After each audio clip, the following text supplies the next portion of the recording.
No sabía yo que teníamos tantas cosas. Estoy alucinando. Muy bien, hermanos. Vamos a la carta de Santiago.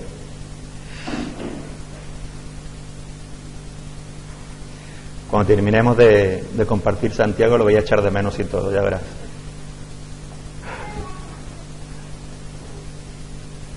Santiago capítulo 3.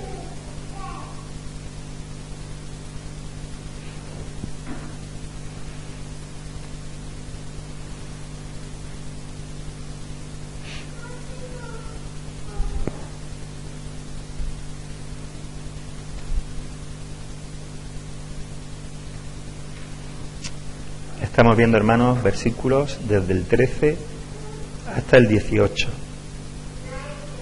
Aunque en realidad estamos todavía en el 13, pero estamos viendo esos versículos. Dice así la palabra del Señor. Santiago capítulo 3, versículos del 13 al 18. ¿Quién es sabio y entendido entre vosotros? Muestre por la buena conducta sus obras en sabia mansedumbre. Pero si tenéis celo amargo y contención en vuestro corazón, no os jactéis ni mintáis contra la verdad.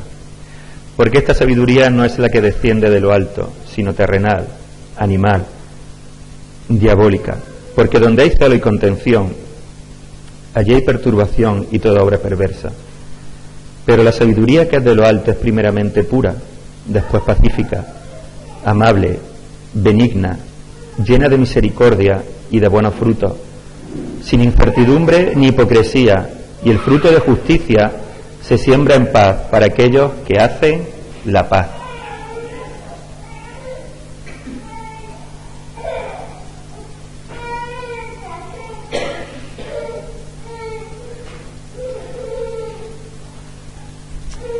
Señor, te damos gracias por tu palabra, Padre Santo. Te pedimos, Señor, que tú nos guíes, que sea tu Espíritu Santo quien habla a nuestros corazones, Señor, por medio de tu palabra, que es verdad, Padre. Señor, estamos dependientes de ti, Señor, y sin ti, Señor, no podemos hacer nada, ni comprender nada, ni decir nada, Señor. Por eso te pedimos que seas tú quien tome este lugar y nos hable en el bendito nombre de Jesús. Amén. Hermanos, estuvimos viendo la semana pasada, no, hace ya tiempo, ¿de acuerdo? Claro, como voy aquí y allí, pero estuvimos hablando, hermanos, de cuando el conocimiento de la palabra envanece y se vuelve peligroso. Dijimos que estaba claro, hermano, la importancia del conocimiento, eso lo estuvimos ya hablando, pero hablamos dimos algunas pautas de cuándo el conocimiento se vuelve peligroso. Simplemente para resumirlo, para volver otra vez al tema donde estábamos y hagamos un poquito de memoria.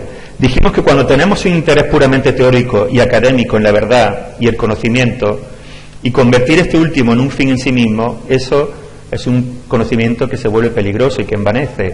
Cuando simplemente tenemos un interés intelectual, un interés puramente teórico y académico, eso es lo único que perseguimos.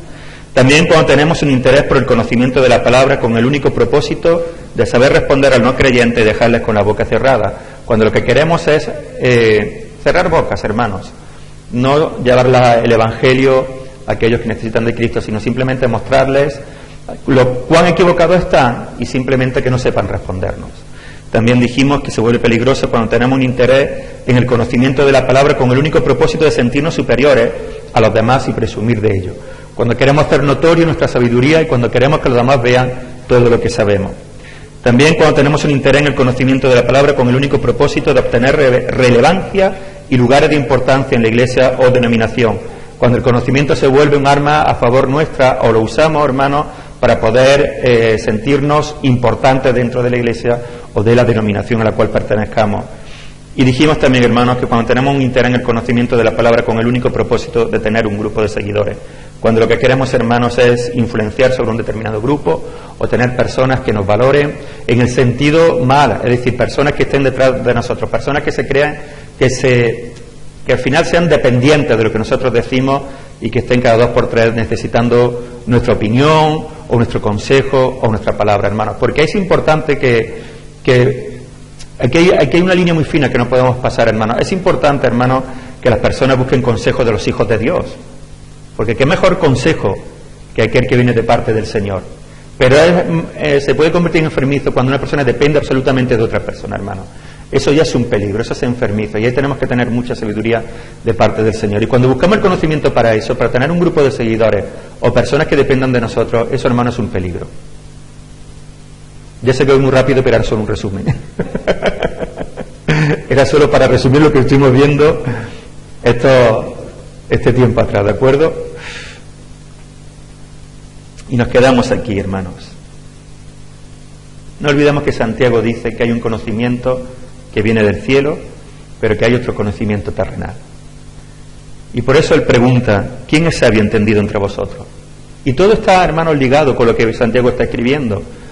Porque no olvidemos que en el capítulo 1 él pregunta, él dice, si alguien tiene falta de sabiduría, pídala a Dios. Pero en este mismo capítulo 3, Santiago ha empezado a decir, hermanos, no creáis muchos de vosotros maestros.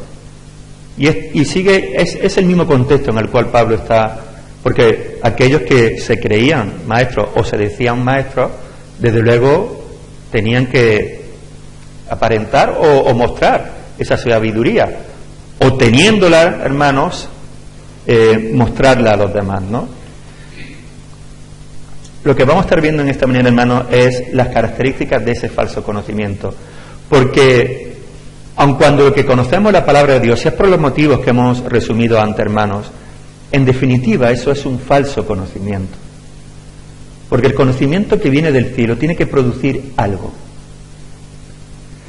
Y si nosotros conocemos la palabra de Dios, o conocemos a Dios, y ya vimos en enero, hermanos, que conocer la palabra de Dios no significa conocer a Dios, y que creer en Dios tampoco significa conocer a Dios, y que la inteligencia tampoco te da la sabiduría.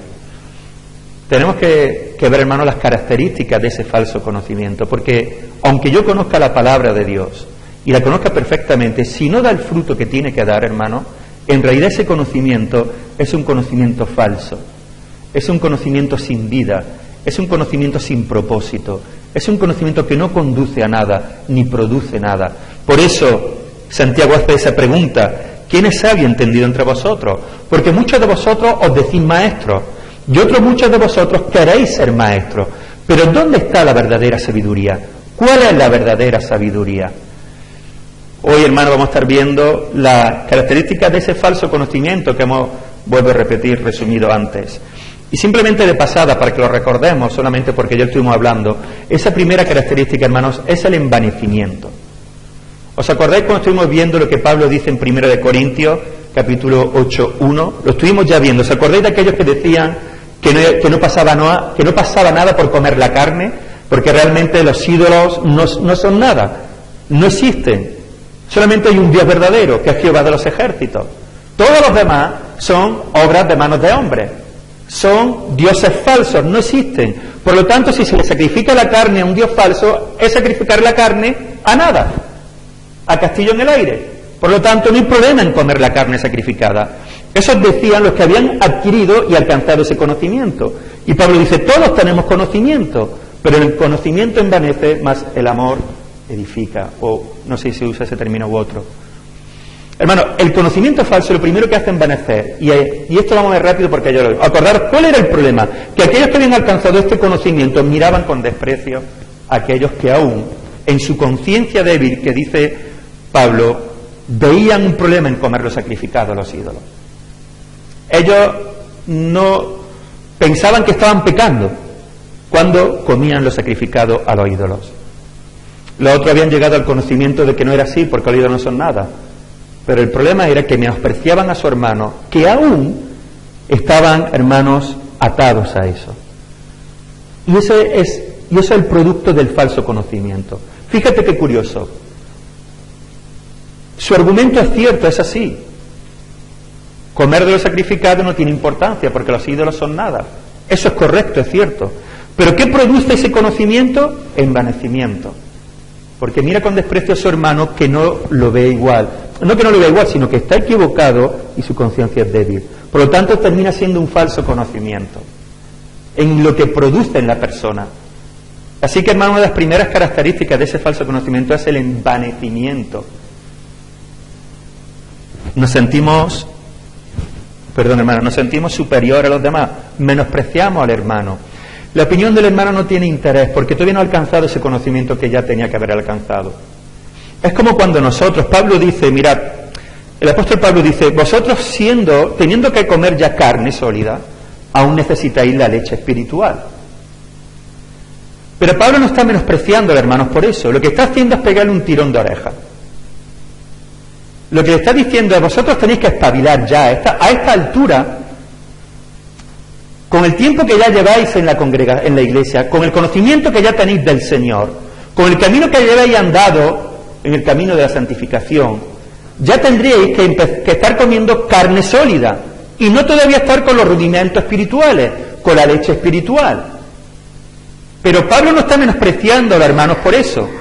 Pablo no se está envaneciendo. Lo que Pablo está es mostrando una realidad que hay en la iglesia y diciéndole a estos hermanos que se tienen que poner las pilas, que tienen que espabilar, que tienen que crecer en la fe, que tienen que crecer en el conocimiento de la doctrina, que tienen que crecer en definitiva en el conocimiento de Dios, que no pueden estar todavía con la leche espiritual, que ya tienen y han sido de tal manera alimentados para que empiecen a comer carne sólida.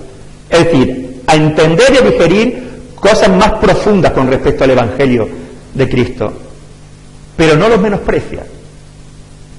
No dice vosotros ya no valéis, vosotros ya no servís, de hecho soy una carga para la iglesia, de hecho soy una molestia para la iglesia, no merece la pena gastar tiempo con vosotros. No, no es eso, hermanos. Pero sí le da un toque de atención. El problema en Corinto es que sí menospreciaban a estos hermanos.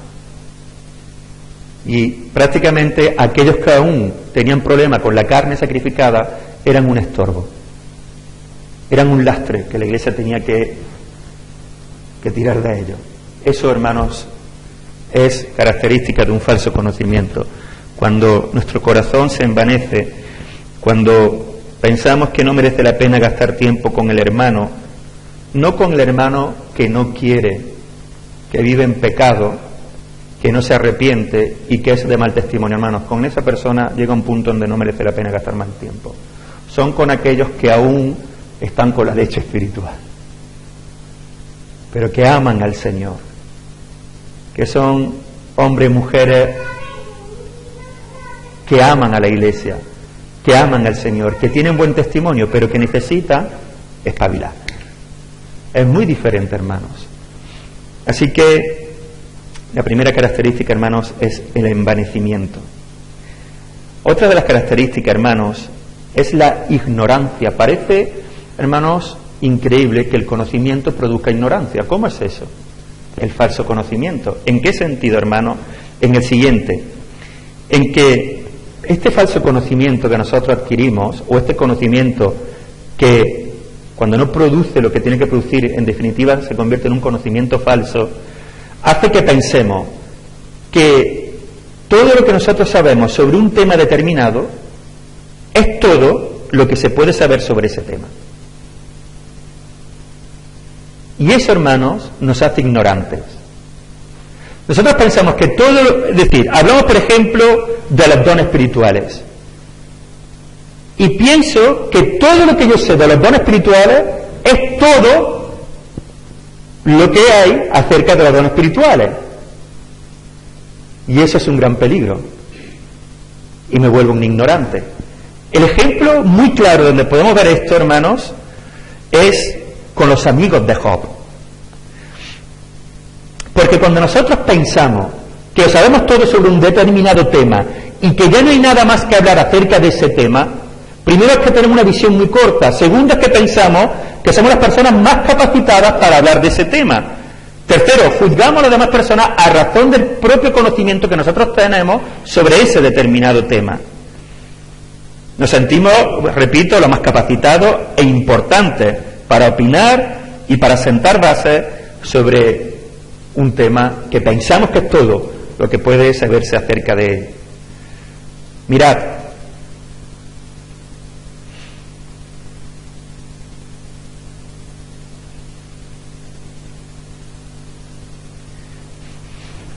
Job lo había perdido todo. Pero lo que nos dice la Escritura es que Job era un hombre íntegro. Mira, Dios le dice a Satanás: ¿has visto a mi siervo Job, que no hay otro como él? Uf, que Dios diga eso de alguien es impresionante. Y si Dios dice eso de alguien, es porque es verdad. Pero le viene una calamidad tras de otra, hermanos. Job no se queda en paro, No. No es que Job se quede en paro, no es que Job le duela la espalda. No. A Job le viene todo lo peor que le puede venir a una persona. Pierde su sustento de vida, pierde todas las tierras que tiene, todo el ganado que tiene, pierde su casa, pero es que pierde a toda su familia, pierde a todos sus hijos, hermanos, excepto a su mujer, que bueno, que tampoco le era de mucha ayuda a su mujer, desde luego. Lo pierde todo, se queda absolutamente en la ruina, pero así, una detrás de otra. Y por último le viene una enfermedad, hermanos, que lo llena de llagas desde la punta de la cabeza hasta los pies, y tal es la enfermedad que tiene que con un tiesto se tiene que arrascar. ¿Tú has intentado arrascarte con un tiesto a ver qué te pasa? Imagínate dónde se encuentra, hasta dónde Job le vinieron calamidades, hermanos, y le vino sufrimiento. ¿Qué dicen sus amigos? Tú has tenido que hacer algo, y estoy resumiendo mucho. Y Job, sin embargo, mantiene su integridad. Y él dice: no es justo lo que me ha pasado, porque yo no he pecado contra Dios, yo he mantenido mi integridad. Y ese es el discurso de Job una y otra vez. Pero sus amigos, bajo el conocimiento que ellos tenían, dicen: no, eso no puede ser así. Así que sus amigos no entendían cómo Job podía mantener su integridad viendo todo lo que le había ocurrido. Fijaros hasta dónde nos puede llevar la ignorancia cuando nosotros pensamos que conocemos todo sobre un tema determinado, que en realidad es un falso conocimiento. Mira las preguntas que le hacen, no lo busquéis porque vamos a estar usando varios versículos, pero prestar atención, sí voy a decir, por si queréis anotarlo. Job 15, 8 y 9, le preguntan a Job: ¿oíste tú el secreto de Dios? ¿Y está limitada a ti la sabiduría? ¿Qué sabes tú que no sepamos? ¿Qué entiendes tú que no se halle en nosotros? Job mantenía su integridad. Job no entendía el porqué de su sufrimiento. Algo tenía que haber más allá de su conocimiento acerca de Dios que no alcanzaba a ver y que tenía que ser la respuesta a todo lo que le estaba pasando. Pero una cosa estaba segura: que Jehová da y Jehová quita, y que bendito sea el nombre del Señor. Que si esa ha sido la voluntad de Dios, bendito sea su nombre, pero que él ha mantenido su integridad. Así que Job no entiende lo que está pasando. Job hay algo que se le escapa acerca de Dios y del obrar de Dios, pero él sabe que que Dios no es injusto, y que aunque él está así, Dios es bendito, pero que él se mantiene íntegro. Así que aquí Job tiene una batalla impresionante.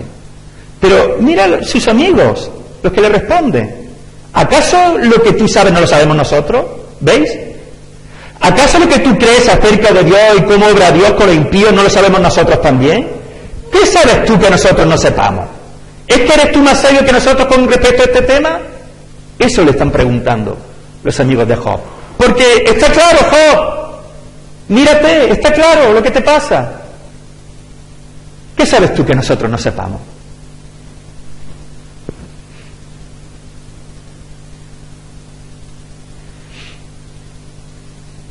Lo que te pasa, Job, es bien sabido de los tiempos antiguos. Y por eso ellos le vuelven a preguntar en Job 20, 4, 5. Le preguntan sus amigos: ¿no sabes esto? Que así fue siempre, desde el tiempo que fue puesto el hombre sobre la tierra, que la alegría de los malos es breve y el gozo del impío por un momento. ¿Veis, hermanos? Esta es su argumentación. La argumentación de sus amigos es que ellos saben perfectamente lo que le está pasando a Job, porque ellos tienen un conocimiento acerca de cómo actúa Dios con los impíos. Y ellos creen que ese conocimiento que ellos tienen es todo lo que se puede saber sobre el tema. Y todo lo que se puede saber sobre cómo Dios actúa con los impíos. O con el hombre. No les da más. No son capaces de ver otra cosa. Porque en su propio conocimiento ignoran que hay causas que estaban muy por encima de ellos, que trascienden sus propias vidas. Pero seguro de su conocimiento en el tema, su argumentación es que siempre ha sido así. Desde los tiempos antiguos se ha sabido esto, Job. Parece mentira que tú sigas manteniendo tu integridad. Los jóvenes iban a preguntarte a ti, dice en el libro de Job. Tú te sentabas a las puertas de la ciudad y te preguntaban, tú eras fuente de sabiduría. ¿Cómo es posible que ahora no veas esto con tanta claridad? ¿Cómo es posible que sigas manteniendo tu integridad? Esto ha sido siempre así.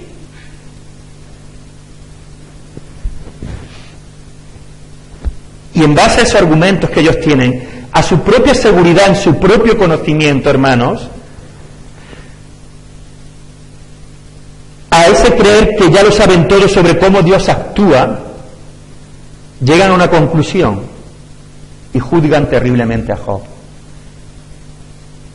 Y le dice, ¿acaso te castiga o viene a juicio contigo a causa de tu piedad? Por cierto, tu malicia es grande y tus maldades no tienen fin. Job 22, 4 y 5. Mira la conclusión que llegan estos. ¿Basado en qué? En su propio conocimiento, en sus propios argumentos, en algo que ellos comprenden, que tienen cierto, que tienen por seguro, pero que creen que es todo lo que se puede hablar acerca de eso. Todo lo que se puede saber acerca de cómo Dios actúa en la vida de los hombres. Y por eso les pregunto, vuelvo a repetir, ¿acaso te castiga o viene a juicio contigo a causa de tu piedad? Por cierto, tu malicia es grande y tus maldades no tienen fin. Yo me pregunto, ¿acaso no conocían ellos a Job? ¿Tampoco conocían a su amigo para por lo menos darle el beneficio de la duda? Es decir, ¿quién era Job? Ellos sabían que Job era un hombre íntegro. Ellos sabían que Job se comportaba íntegramente delante de Dios. Ni siquiera le dieron el beneficio de la duda. ¿Por qué? Porque eran presos de su propio conocimiento, ¿veis? Así que tus obras son malas, Job. No dice eso. Están llenas de malicia. ¡Buah!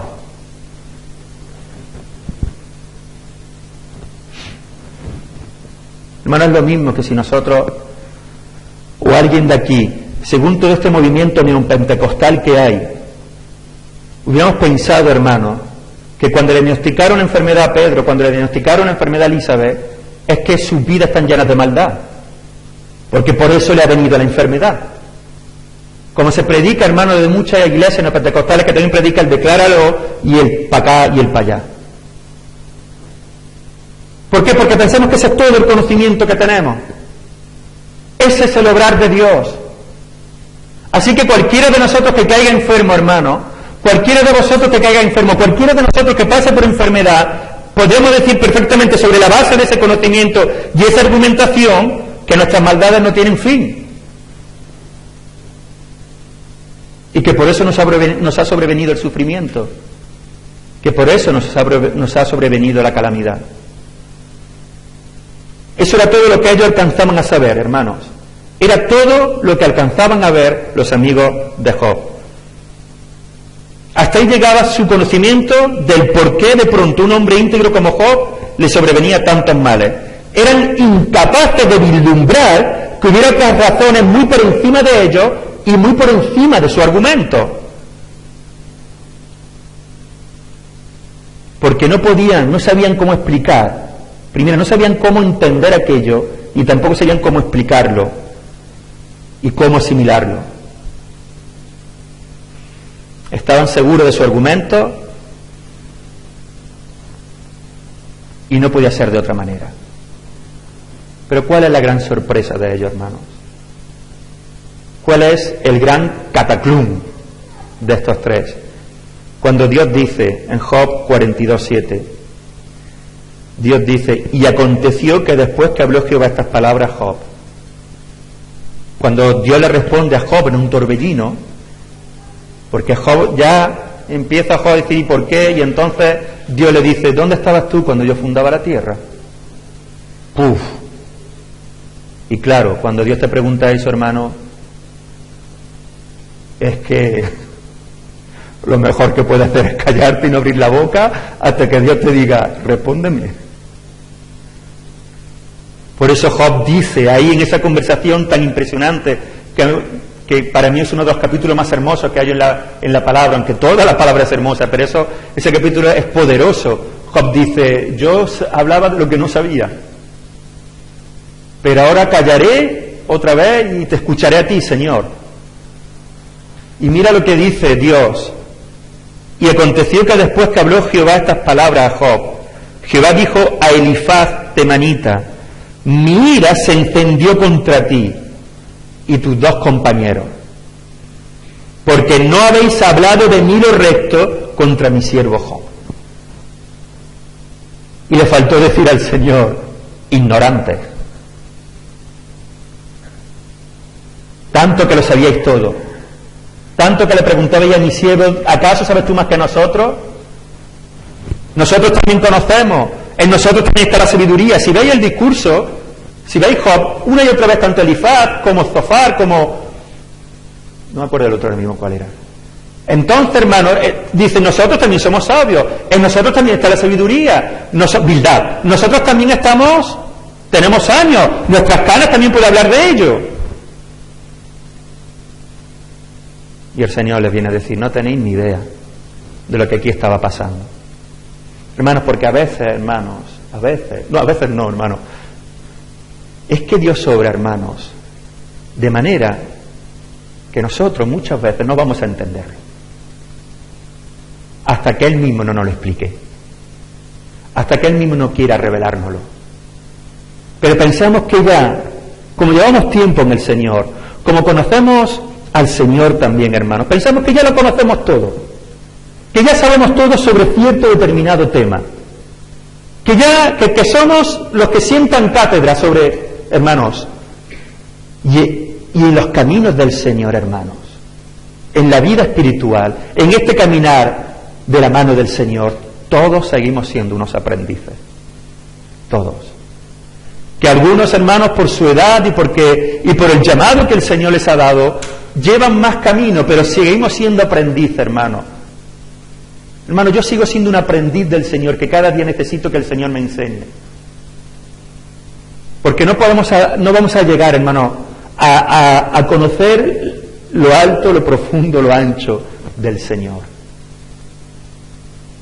Siempre vamos a estar aprendiendo, hermanos. Siempre vamos a estar conociendo. Siempre nos vamos a estar sorprendiendo de lo que Dios hace.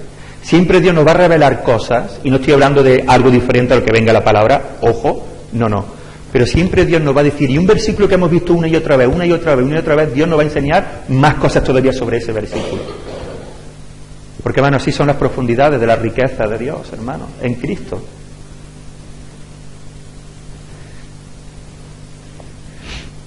Así que fijaros, hermanos, qué paradoja tan impresionante, que el adquirir mucho conocimiento, cuando no es un conocimiento que está enfocado en dar la gloria al Señor, hermanos, en lo que luego más adelante vamos a hablar, pero no esta semana ni la que viene, a lo mejor la otra,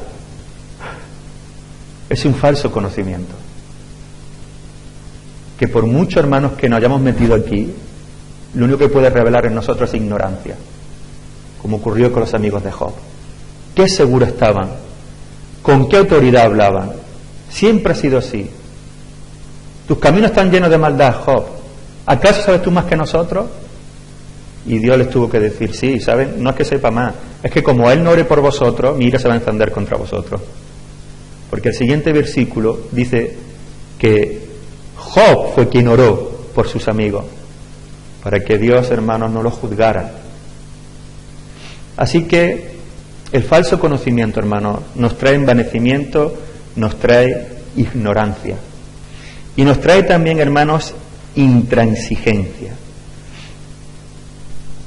Sin duda alguna, la persona que cree saberlo todo no admite ninguna corrección. Se revuelve contra alguien con una perspectiva en la que esta persona tenga diferente. Se revuelve contra alguien con una perspectiva diferente. Es intolerante con cualquier otra opinión. De hecho, cualquier otro punto de vista ni siquiera debería de existir.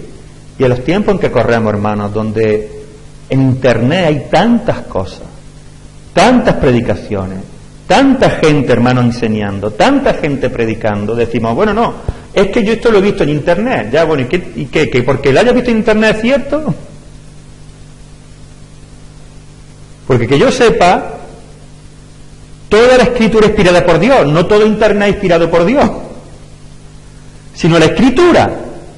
Pero parecemos que si lo dice, si lo vemos en Internet y lo vemos con una persona que tiene una iglesia de 4.000, entonces que eso es cierto. Qué equivocada estamos a veces, hermanos. Pero una persona que se cree saberlo todo es una persona, hermano, que se vuelve intransigente. El doctor Martin Lloyd Jones dice lo siguiente: ¿qué cosa más terrible debe ser tener una iglesia llena de maestros, en la que todos son autoridades, todos lo saben todo y lo saben a fondo? Y Martin Lloyd Jones, hermano, fue uno de los mejores maestros que el Señor puso en medio de su pueblo.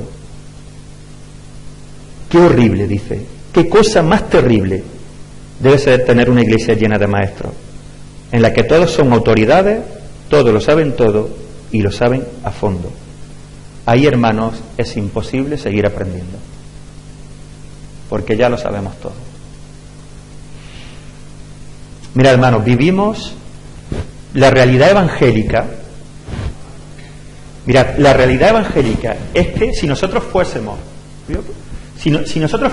una representación, permitidme esta expresión, del mundo evangélico, cada uno de nosotros podríamos tener una opinión diferente sobre asuntos bíblicos. Mirad, ella podría pensar que la iglesia va a sufrir la tribulación. Ella podría pensar que la iglesia va a ser arrebatada en medio de la tribulación. Ella podría pensar que la iglesia va a ser arrebatada después de la tribulación.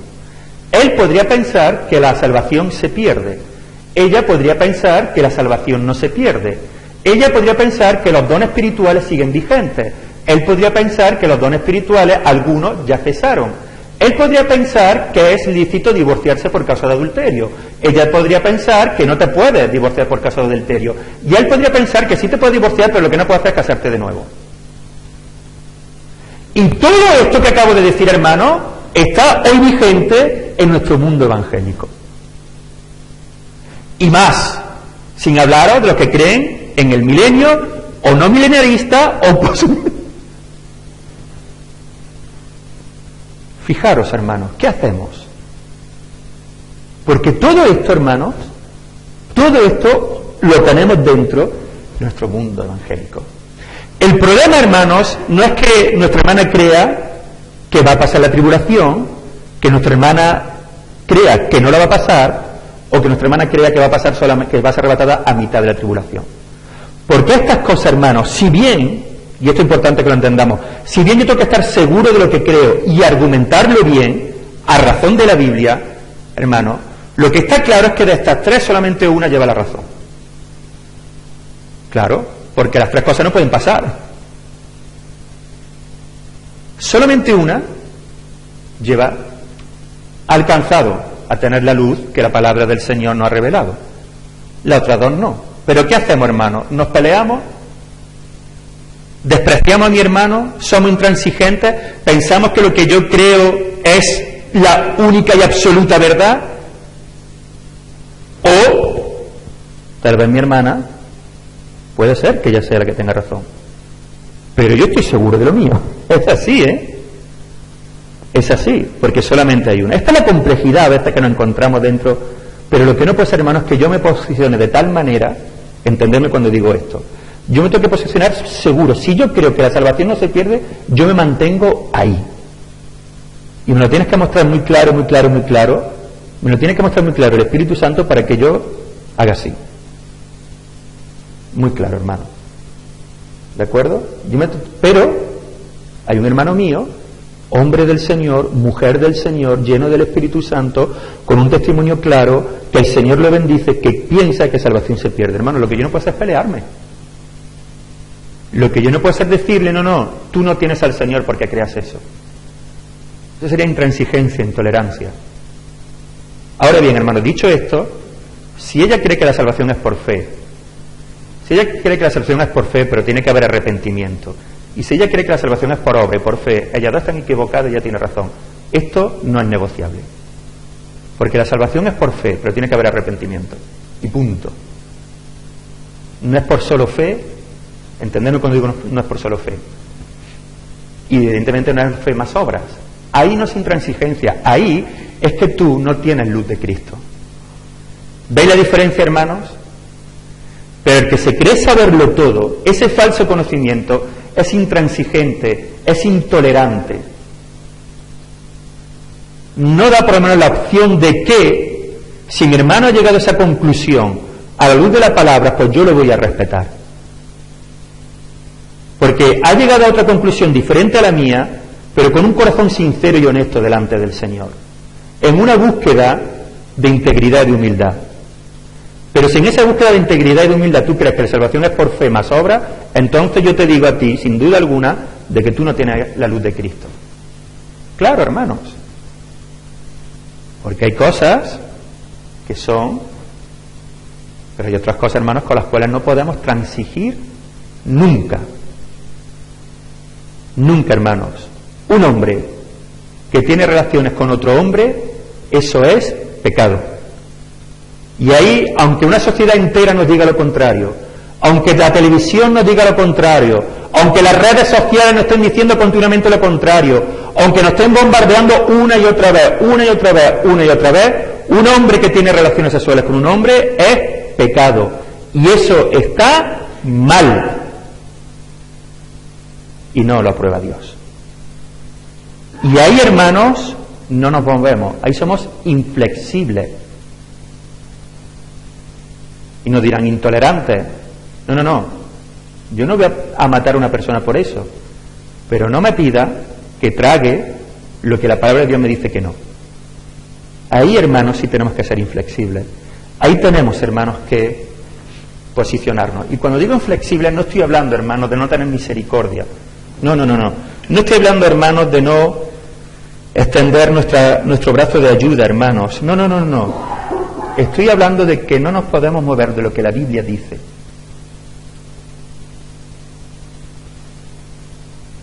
Porque, hermanos, nosotros tenemos que estar firmes en aquellas cosas que el Espíritu Santo nos ha revelado por medio de su palabra, hermanos. Y defenderla, hermanos, argumentando siempre con amor y respeto, pero con solidez y confianza. Pero cuando pensamos que lo sabemos todo, hermanos, que lo creemos todo, que ya todo lo que nosotros sabemos es lo que realmente, hermanos, es válido, entonces nos volvemos intransigentes, nos volvemos intolerantes. Hermanos, en aquellas cosas en las cuales no tenemos una luz clara, que no se contradice lo que la palabra de Dios dice, si bien tenemos que estar afirmados firmemente en lo que creemos, no podemos ser intolerantes. Pero en aquello que la palabra de Dios nos ha revelado con toda autoridad y con toda claridad, como que no se puede tener relaciones sexuales antes del matrimonio, y que fuera del matrimonio, cuando tú tienes relaciones sexuales, tú eres un adúltero y una adúltera, y que un hombre nacido hombre es un hombre, y que una mujer nacida mujer es una mujer, te puedes sentir lo que tú te sientas, hermanos, pero eres hombre o eres mujer, no hay más. Ahí, hermanos, ahí no hay flexibilidad. Ahí tenemos que ser inflexibles. ¿Por qué, hermanos? Porque si no, hermanos, estaríamos traicionando la palabra del Señor. Estaríamos traicionando la fe. Pero el falso conocimiento, hermanos, nos trae intolerancia. Es muy significativo.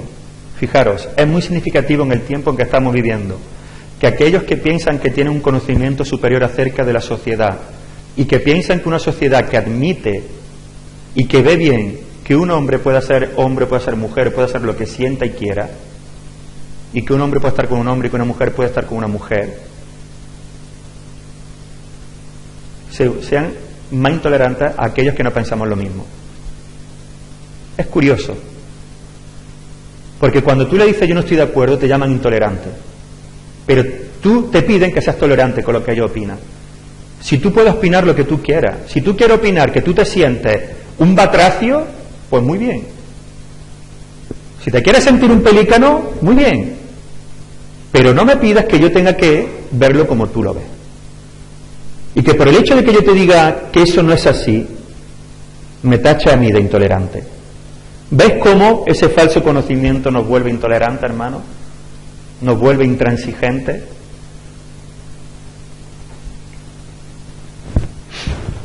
El falso conocimiento, hermanos, cuando nuestra actitud al conocer la palabra de Dios, al escudriñar la palabra de Dios no es la correcta, nos produce envanecimiento, produce ignorancia, hermanos, produce intransigencia y produce arrogancia. Una persona envanecida por el conocimiento no admite ser enseñado, y menos aún por alguien al cual considere inferior a él. Me gustaría, hermanos, que me acompañase a Juan, el Evangelio de Juan, capítulo 9, versículos del 29 al 34.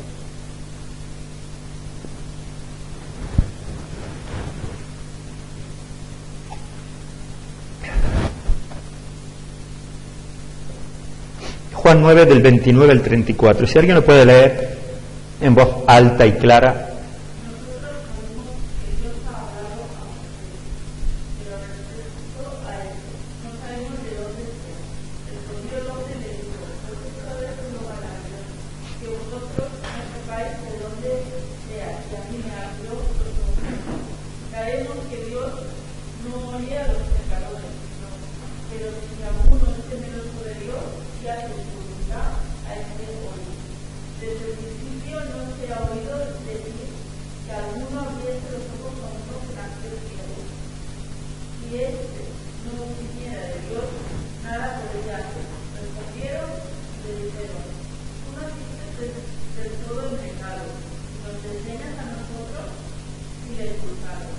¿Veis? Nosotros conocemos a Moisés, estos son los fariseos. Lo que había ocurrido allí, hermano, es que un hombre ciego de nacimiento había sido sanado por el Señor. Y si no me equivoco, creo que en esta ocasión el Señor escupe en el suelo, hace barro y le pone el barro en los ojos. ¿Y qué cosa más curiosa, no? ¿Por qué no le hubiese dicho recibe la vista y ya está? Porque lo hace así el Señor. Bueno, hermanos, porque el Señor hace lo que quiere, que para eso es el Señor. ¿De acuerdo? Y yo creo que también, para que veamos que no se trata de si lo hace de esta manera o si lo hace de la otra, se trata de que o estás lleno del Espíritu Santo o no. O hay poder de Dios o no. La cosa es que un hombre ciego de nacimiento recibe la vista. Y aquel que le ha devuelto la vista es Cristo, es Jesús. Es el hijo del carpintero y de María. Es del que dijeron de Nazaret puede salir algo bueno. Es ese hombre. Pero los fariseos no terminan de creerse eso. Porque los fariseos creen que Jesús es un impostor. Es un mentiroso. Es un blasfemo porque él dice que es el Hijo de Dios y se hace igual a Dios. Así que no puede ser que este hombre haga semejantes milagros. De hecho, el hombre dice, nunca se ha oído cosa así. Jamás se ha oído que alguien sanara a un ciego de nacimiento. Así que los fariseos llaman a este hombre y le dicen, ¿qué es lo que ha pasado aquí? Porque nosotros sabemos quién es Moisés, ¿veis? Ellos son los que conocen la Escritura, ellos son los que conocen la ley, ellos son los que tienen el conocimiento acerca de Dios y de cómo obra Dios y a quién usa Dios. Así que este hombre dice, pues esto es lo maravilloso, que vosotros no sepáis quién es y a mí me ha devuelto la vista. Y él dice, y nosotros sabemos que Dios no oye a los pecadores. Y si este fuese pecador, y le faltó decir como vosotros pensáis, y si este fuese pecador, a mí no me podría haber devuelto la vista. Pero aquí estoy, viendo. ¿Cuál es la reacción de estos hombres? ¿Quién eres tú para enseñarnos? Arrogancia, hermanos. Soberbia. Orgullo. ¿Por qué? Porque tú, que has nacido pecador, claro, si has nacido ciego es porque eres pecador. Recordar la pregunta, ¿quién pecó este? ¿O su padre? Y mirar qué terrible, ¿verdad? ¿Tú no vas a enseñar a nosotros? Tú que naciste en todo pecado, del todo pecador y en todo... ¿Tú no vas a enseñar a nosotros? El falso conocimiento, hermanos, trae arrogancia. No se deja enseñar. Menosprecia a otro que tal vez no tiene tanto estudio, que tal vez no usa palabras técnicas, que tal vez nunca está predicando o nunca está enseñando, que tal vez no discipula, que tal vez nunca ha escrito un libro, que no es. Y no permitimos, no dejamos que a lo mejor el Señor nos hable por medio de esa persona, que nos enseñe, que nos dé una palabra que necesitamos, que nos corrija, porque, hermanos, el falso conocimiento trae arrogancia a nuestros corazones, a nuestras vidas. Juan el Bautista mandó a sus discípulos para que preguntaran si Jesús era el que había de venir o esperamos a otro. Porque Juan el Bautista tenía todavía esa duda. ¿Será este hombre el Mesías esperado? Y dice el texto, cuando los discípulos de Juan le preguntan a Jesús, ¿eres tú el que había de venir o esperamos a otro? Jesús le responde así, id y haced saber a Juan las cosas que oís y veis.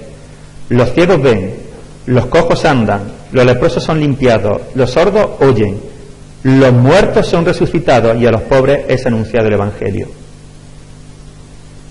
Y a Juan ya no necesitaba saber más. Jesús no dijo, sí, decirles que soy yo. No. Jesús les dijo, decirle a Juan que se está cumpliendo lo que los profetas dijeron acerca de mí. Y ya. Juan ya no necesitaba más. Y estos fariseos tienen delante de ellos a uno dando testimonio de lo que los profetas dijeron acerca del Cristo y no tienen ojos para ver. ¿Por qué? Porque su corazón está lleno de arrogancia, está lleno de orgullo, está lleno de soberbia, hermanos. Porque ¿quién eres tú para enseñarnos a nosotros? Estos eran más ciegos que este, hermanos. Estos estaban más ciegos que cuando este estaba ciego. Porque ya hay uno, hermanos, no es que otro le dijeran, allí delante hay uno que le está dando testimonio vivo de lo que el Mesías ha hecho en él. Le estoy diciendo, estáis viendo con vuestros propios ojos lo que profetizaron de los que vosotros decís que conocéis. ¿Y me decís que quién soy yo para enseñaros? De verdad que era para decirles que no merecéis, ni siquiera merecéis estar viendo esto que estáis viendo. Hermanos, el falso conocimiento, hermanos, produce arrogancia en nuestros corazones. Y fijaros, estos conocían la ley, conocían los profetas. ¿Veis? Tenían conocimiento. ¿Pero qué conocimiento era? Era un conocimiento vacío, estéril, muerto, un conocimiento falso, que cuando llegó el momento de que ese conocimiento se transformara en sabiduría, para poder ver al Mesías en medio de ellos, para poder ver las señales vivas, un testimonio vivo de lo que el Mesías iba a hacer, nada. Sus ojos siguieron cerrados, llenos de arrogancia, llenos de orgullo. Se le puede, hermanos, aplicar a estos fariseos lo que luego Pablo va a escribir cuando dice: y si alguno se imagina que sabe algo, aún no sabe nada como debe saberlo. Y si alguno se imagina que sabe algo, aún no sabe nada como debe saberlo. Bueno, si aquellos que tienen el conocimiento actúan de esa manera, es evidencia de que ese conocimiento no es un conocimiento verdadero. Porque el que tiene un conocimiento que viene del cielo, hermanos, y no es de la tierra, aquellos que tienen un conocimiento verdadero de Dios simplemente no se comportarían de esa forma. Su actitud hubiera sido otra muy diferente. Así que no poseen un conocimiento verdadero. Dicen creer conocer a Dios. Dicen creer conocer a Dios, pero solo tienen una especie de conocimiento acerca de Dios. Una cosa, hermano, es creer conocer a Dios, y otra cosa es tener un conocimiento acerca de Dios.